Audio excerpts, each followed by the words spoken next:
Hello again, this is Steve for LessonsOnlineTV, and in this video I'm going to try to introduce you to modern Greek basic adjectives.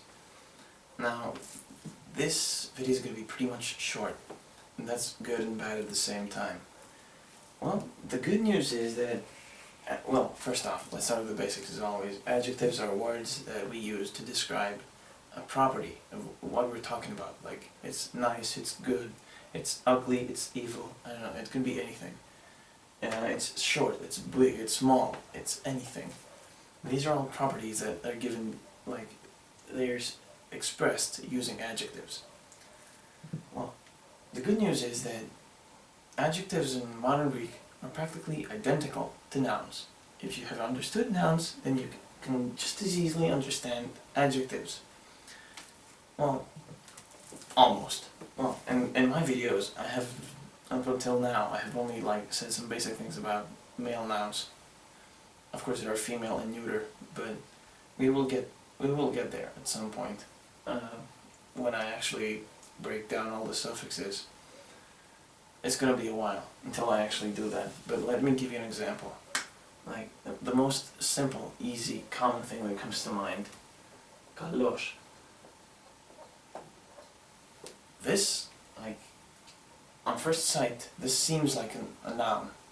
It has an os suffix, and, to make things even better, if you remember, we actually do a declension of nouns, nominative, genitive, accusative, vocative, okay? And kalos is here, o kalos, actually, tu, kalu, dom, kalo, kale. Now, you might be wondering, why did I do that, okay?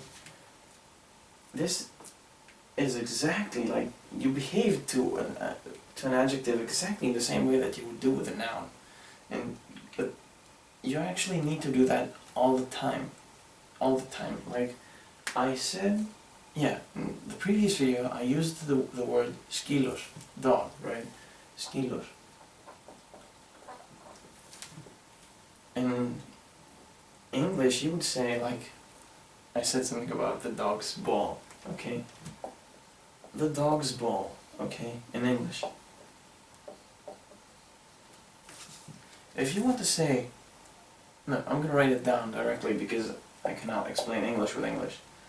The nice dog's ball. This does not exist in Greek. You cannot do that. Because nice in English, it's just a word. You never change it. It doesn't have any kind of suffix. It doesn't have any kind of rule. It's just a word that you put wherever you want it to be. In Greek, it doesn't work that way. It's the exact same complication with nouns. That everything has to match the correct, the correct case.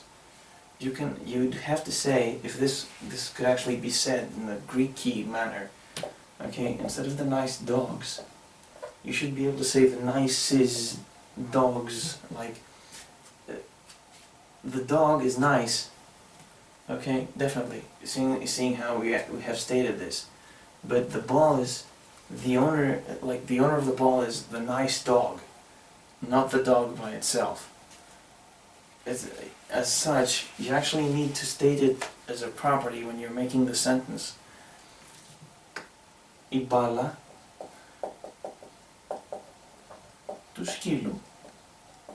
Right? I wrote that in the previous video. When it came to nouns, you just say the ball of the dog. In a sense, that's exactly what it says. If you want to say the ball of the nice dog, then in the same way that the dog itself has to match the proper case, his property must too. You cannot have η μπάλα του καλός σκύλου, because it has to fit, it has to go together, as they are like nouns that are next to each other, and they must follow the exact same pattern at the exact same time. So the pattern must, it has to happen to both nouns at the same time. They're not nouns, but seeing how they behave as one, like the same way, you behave the same way to them at the same time. To kalu, any adjective actually usually goes before the noun and it describes it in the same way, like this. Like, let me write down some more. Okay, I have kalos here. Bad is kakos. This means good. I don't think I ever actually said that. This is bad. Omorphos. This means beautiful.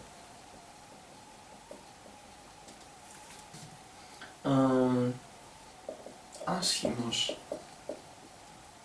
This means ugly. And small. No. Mikros. This is small. Okay? And megalos. Big. Any one of these adjectives, it has exactly the same pattern as this. Exactly the same. There's like no kind of irregularity anywhere. You use the exact same pattern, practically the pattern of the nouns. Okay? And you just substitute it. And if you want to say, like, a bala do kalos kilu, okay? Instead of kalu, like of the good dog, you might want to say of the beautiful dog, I don't know, the ugly dog. The ugly dog, okay? Ibala tu aschimu skilu. Okay, I'm not gonna do it like with all these. It doesn't serve any purpose. It's the same thing. But what I'm trying to actually show is that here and here, they always have to match. The thing that is being described by the adjective and the thing itself, they must always have the same case. You cannot have different cases for each one. If they are, if you do read a text and the cases are different, then the thing that is not in the same case is not describing your object. It might be somewhere else in the sentence, it might mean something different. But if these are next to each other, they should actually match. If they do not, I don't know. It's not meant to be like that. It's really meant to be like this. An adjective, therefore, is like a property. Grammatically, it behaves exactly like a noun. You just switch suffixes, and you make exactly what you want. And the only property that is different is like, when it came to nouns, okay, let me wipe this clean.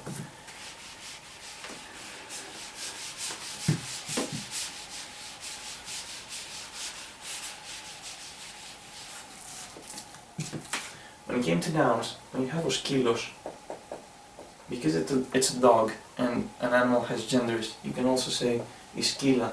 This is exactly the same thing. It's what one would call a bitch, like in the literal manner. It's the bitch, like a female dog, and well, it's actually used in the same way. You can call somebody skila in the same way that you would call somebody bitch in English, in like a degrading manner. But this does not happen all the time. Like I don't know, okukos. I cannot remember how it's called in English. It's the bird that goes cuckoo, right?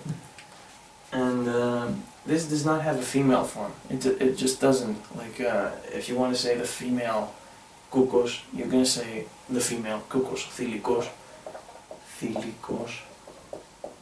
This is an adjective and it means female, thilikos, kukos. Okay, but every adjective, on the other hand, even though they behave in the same way as nouns, they have a form for every one of the three genders, like kalos, kali, kalo. Because an adjective is meant to describe an object, anything. But that object, that thing it describes, it can be of any gender, grammatical or not. It doesn't make any difference. you can actually have a form for every one of these, like oschimos that I used before. Oschimi. Oschimo. As you see, these are usually like the same, usually, because for example, philikos, this is a paradox in itself. This adjective says that something is female, like the whole word means female, but at the same time the suffix is male. So this is like the female male thing. It's used in cases like the female cuckoo, I don't know, the female cow, I don't know, whatever. The female bull, which is the cow. You can say that in a sense. This is not like, it does not follow the pattern. That's exactly why I'm writing it. Thilika. Or you could say thiliki, but it sounds more like feminine rather than female. And thilikum. So the complication is that if you want to master adjectives, you have to master nouns. But if you you have to master all kinds of nouns, every gender. And then you're set. All you need to remember is that when you have a noun and you have an adjective that describes it, they must always match in number, case, and what else? Yeah, number and case practically. That's it. So after saying this, I think that you have the background, if we actually take as granted that you've seen all the previous videos, to make basic sentences. In the next video I'm going to make basic sentences. It's going to be purely examples, not too much logic behind it. But I'm going to try to show you how you put things together for the first time, like make complete sentences that make sense, that anyone can understand. So I'm done with this, and I will see you in the next video.